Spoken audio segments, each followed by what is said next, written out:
Happy Tulip Tuesday. This is the day we share timely tips for the tulip bunch. Today, talking about boutonnieres. With prom and wedding season, we're always looking to how to store these. With the natural stems that are so on trend now, the easiest is to go ahead and leave them in water. Give them a cut and just set them right down in. What's the best thing? Think about your ice cube trays. The large square blocks, they're absolutely perfect. You can just set the flower in, let it drink, and then you can do these literally a week in advance.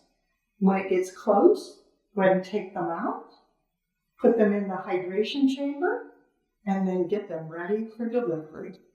Now you know how the pros do it.